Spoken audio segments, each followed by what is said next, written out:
Bismillahirrahmanirrahim. Welcome to my channel.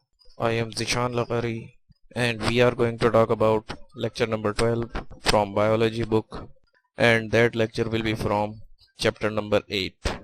So today our topic of discussion is about fungi, also known as the kingdom of recyclers.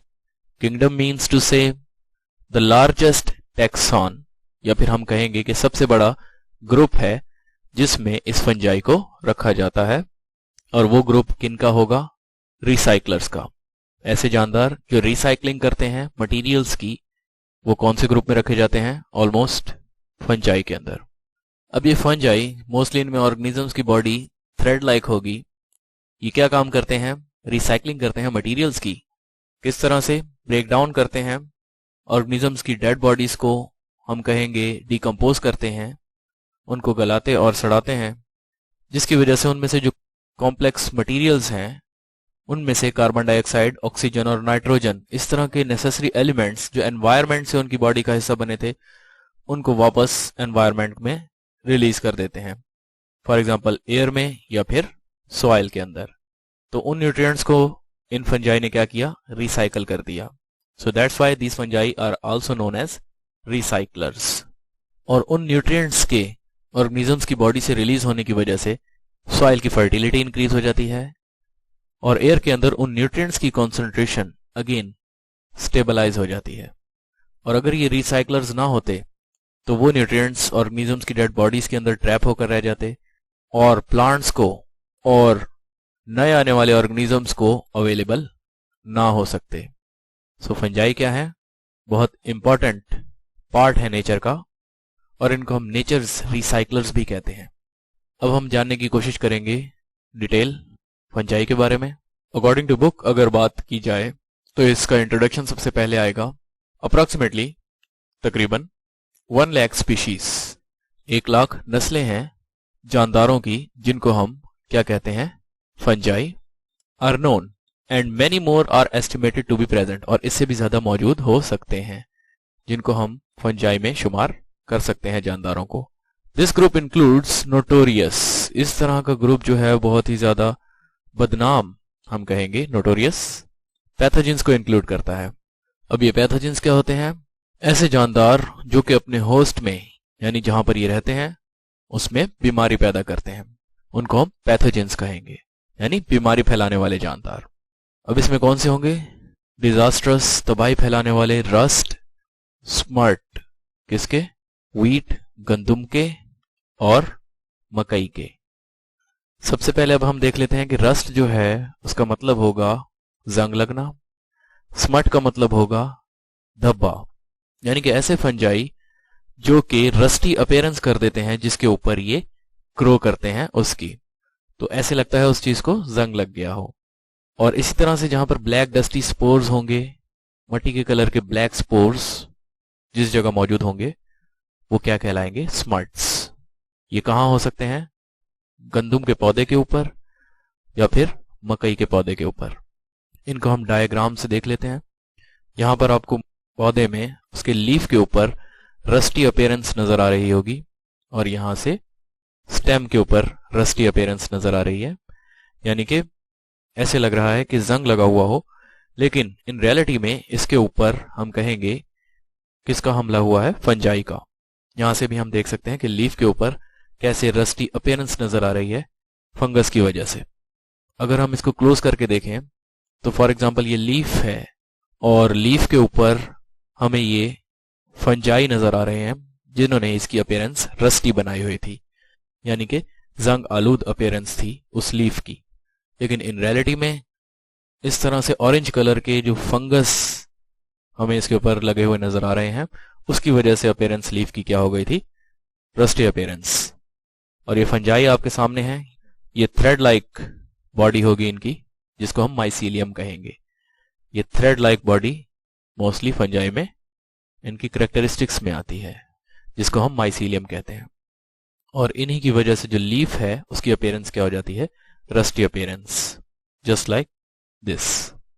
अभी हमने rust fungi की वजह से होने वाली disease देखी प्लांट में, कि रस्टी अपीयरेंस हो जाती थी, उस प्लांट के पार्ट्स की, जहां जहां से वो प्लांट इन्फेक्ट होता था रस्ट फंजाई से। यहां से हम स्मट फंजाई के अटैक को देख रहे हैं, किसके ऊपर? कॉर्न के ऊपर, यानी मकई के ऊपर। तो स्मट फंजाई, इसका नाम कहां से निकला है कि इसकी वजह से ब्लैक डस्टी स्पोर्स जो होते हैं वो हमें नजर आते हैं डार्क कलर के। तो ये हमला हम किसका देख रहे हैं? इस कॉर्न के ऊपर स्मट फंजाई का। उसके बाद हम देखेंगे कि मोल्ड्स ये ग्रो हेवी होती हैं कहां पर? इंपॉर्टेंट क्रॉप्स के ऊपर, ये भी फंगस हैं, और फूड स्टफ के ऊपर। जैसे हमने रस्ट और स्मट के बारे में देखा जो कहां पर थी, हमने वीट के लीफ को देखा और कॉर्न को देखा। अब हम मोल्ड्स को देखेंगे कि ये कैसे इंपॉर्टेंट क्रॉप्स के ऊपर और फूड स्टफ के ऊपर ग्रो किए हुए होती हैं। यहां पर हमें इस ब्रेड के ऊपर नजर आ रहा है कि कैसे मोल्ड इस ब्रेड को, इसकी क्वालिटी को अफेक्ट कर रही है। यहां से अगर हम ब्रेड को देखें तो ब्रेड के अंदर ये थ्रेड लाइक फंगस जो हैं कुछ इस तरीके से ग्रो किए हुए होते हैं, और ये इन फंगस के क्या हैं? स्पोर्स हैं। और ये स्पोर्स गिरते हैं तो न्यू हाइफी, न्यू थ्रेड्स वो बनते हैं, और न्यू फंगल बॉडी जो है वो डेवलप होती जाती है। और चूंकि ये एब्जॉर्प्टिव हेटेरोट्रॉफ्स हैं तो ये अपने राइजोइड्स हम देख रहे हैं, इनको फूड मटेरियल एब्जॉर्ब करने में हेल्पफुल हो रही है। और स्टोलोन जो है वो हॉरिजॉन्टल कनेक्शन है इन दो ऑर्गेनिजम्स के दरमियान में। और इसी तरह से जहां पर स्पोरेंजियम है उस जगह को स्पोरेंजियोफोर कहा जा रहा है।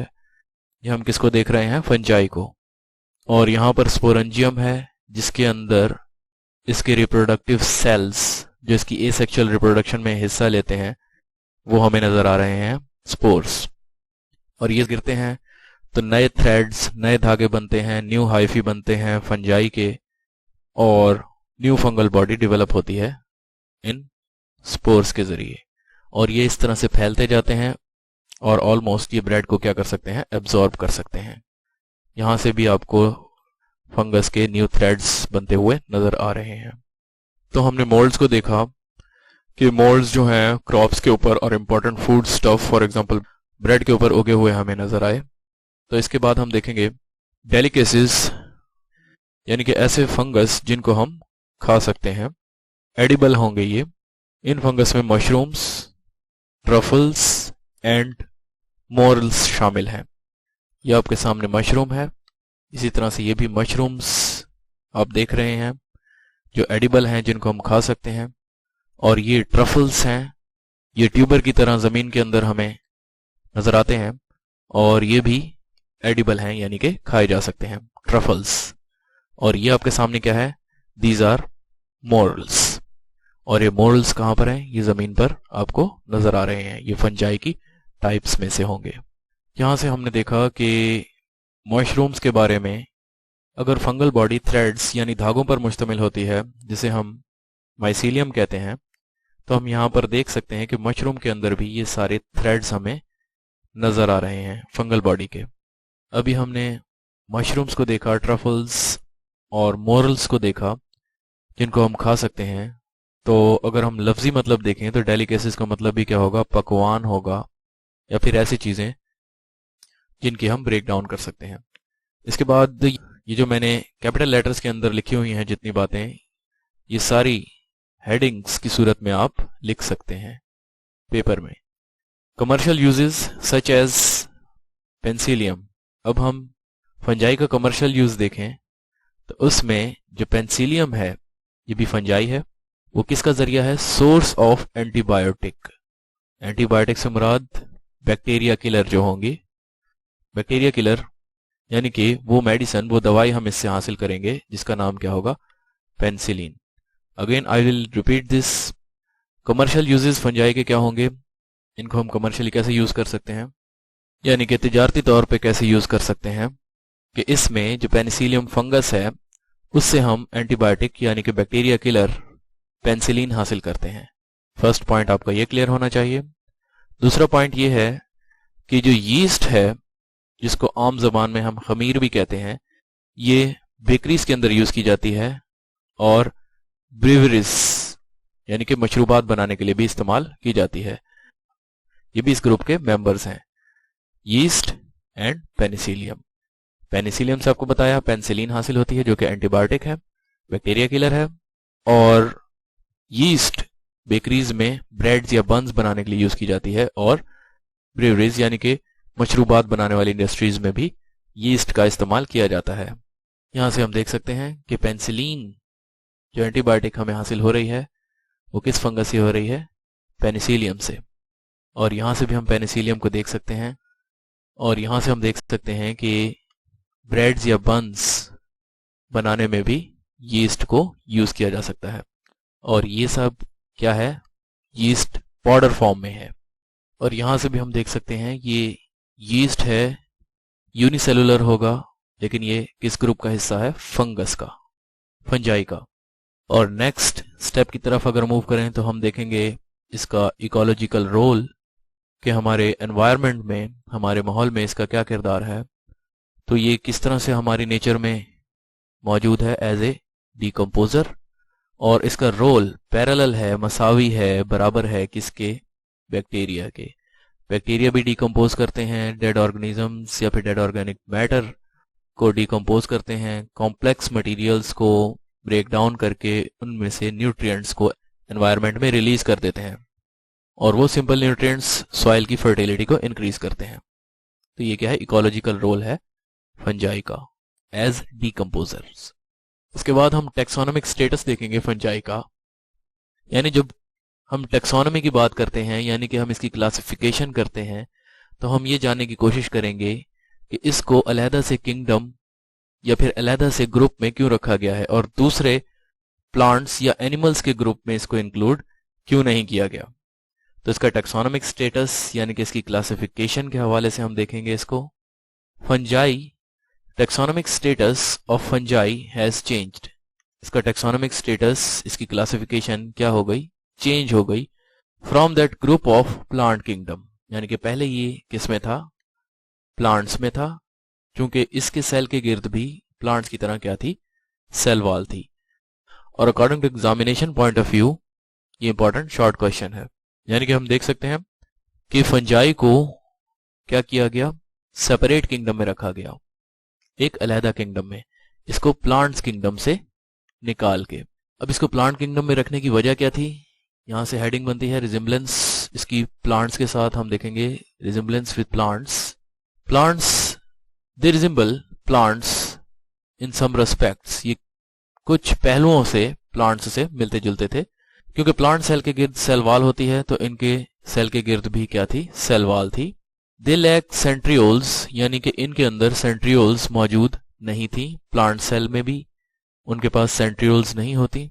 ये क्या है, सेंट्रियोल्स हैं ये भी, और यहां पर भी ये क्या नजर आ रही हैं, सेंट्रियोल्स। अब इनका काम क्या होता है, इनमें जो माइक्रोट्यूब्यूल्स होती हैं ये ड्यूरिंग सेल डिवीजन ये स्पिंडल फाइबर्स बनाती हैं, जिसकी वजह से क्रोमोसोम्स अपोजिट पोल्स की तरफ मूव कर जाते हैं।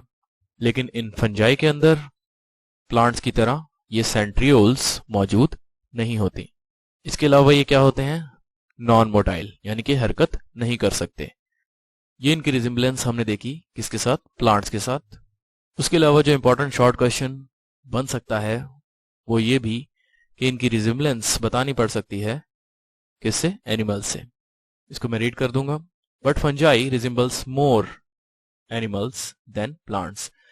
फंजाई एनिमल से ज्यादा मिलते जुलते हैं बनिस्बत किसके, प्लांट्स के।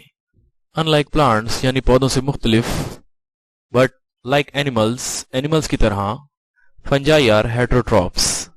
हेट्रो का मतलब डिफरेंट होगा या फिर अदर्स, ट्रॉफ मीन फूड, यानी कि ऐसे जानदार जो कि एनिमल्स की तरह दूसरों से फूड लेते हैं, अपनी फूड प्रिपेयर नहीं करते। जैसे प्लांट्स फोटोसिंथेसिस के जरिए अपनी फूड प्रिपेयर करते हैं, फंजाई अपनी फूड प्रिपेयर नहीं करते। तो ये कैरेक्टरिस्टिक उनमें एनिमल लाइक है। उसके बाद क्या है, they lack cellulose in their cell wall. उनकी सेल वॉल के अंदर सेलुलोज नहीं होता जैसे प्लांट्स की सेल वॉल में होता है, लेकिन इनकी सेल वॉल में सेलुलोज की जगह क्या होगा, काइटिन। और काइटिन क्या है, एक केमिकल है जो कि मौजूद होता है एक्सोस्केलेटन या फिर एक्सटर्नल स्केलेटन के अंदर, किसके, अर्थ्रोपोड्स के। यहां से हम अर्थ्रोपोड्स को देख रहे हैं, ये इंसेक्ट्स हैं जॉइंटेड लेग्स वाले। इनमें क्या मौजूद है, एक्सोस्केलेटन, और एक्सोस्केलेटन इनका किससे मिलकर बना हुआ है? काइटिन से। और अगर हम फंगल सेल वॉल की बात करें तो फंजाई की सेल वॉल में भी काइटिन मौजूद होगा, just like exoskeleton of insects. तो इंसेक्ट्स किस कैटेगरी में आएंगे? एनिमल किंगडम में आएंगे।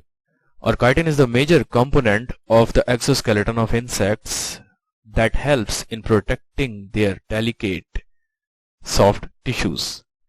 यानी कि ये ऐसा मटेरियल होगा, ऐसा पॉलीसैकेराइड होगा काइटिन, जो इनके बैरूनी खोल में मौजूद होगा और इनके इंटरनल सॉफ्ट टिश्यूज को प्रोटेक्ट करेगा। Cuticle is made up of chitin. यहां पर हम देख सकते हैं कि ये इंसेक्ट्स की लेयर है और ये क्यूटिकल, और इसमें क्या मौजूद होगा? काइटिन। हमने देखा कि एनिमल की तरह फंजाई हेटेरोट्रॉप्स हैं, एब्जॉर्प्टिव हेटेरोट्रॉप्स हैं। एनिमल से डिफरेंस इनका यही होगा, लेकिन खुराक दूसरों से हासिल करते हैं, तो इसलिए हम कहेंगे कि ये क्या है? हेटेरोट्रॉप्स हैं। एनिमल्स इंजेस्टिव हेटेरोट्रॉप्स होंगे और फंजाई एब्जॉर्प्टिव हेटेरोट्रॉप्स होंगे, यानी कि चीजों को अपनी बॉडी से जज्ब करके खाएंगे। और इनमें हमने देखा कि सेलुलोज नहीं होता इनकी सेल वॉल में, क्या मौजूद होता है? काइटिन मौजूद होता है। और काइटिन भी हमने देखा कि ऐसा सब्सटेंस है जो एनिमल किंगडम से ताल्लुक रखने वाले आर्थ्रोपोड के एक्सोस्केलेटन में भी मौजूद होता है। इसीलिए हम कहते हैं कि इनकी रिजेम्बलेंस पौधों से ज्यादा किससे है? एनिमल्स से। फॉर दिस रीजन, इस वजह से सम माइकोलॉजिस्ट, माइकोलॉजिस्ट की डेफिनेशन इंपॉर्टेंट है according to examination point of view. Mycologist कौन होंगे? हु स्टडी फंजाई, जो कि फंजाई को स्टडी करेंगे। वो क्या सोचते थे? Think that fungi and animals probably arrows from common ancestor. यानी कि वो कहते हैं कि एनिमल्स और फंजाई के एंसेस्टर अबाव अजदाद एक ही थे।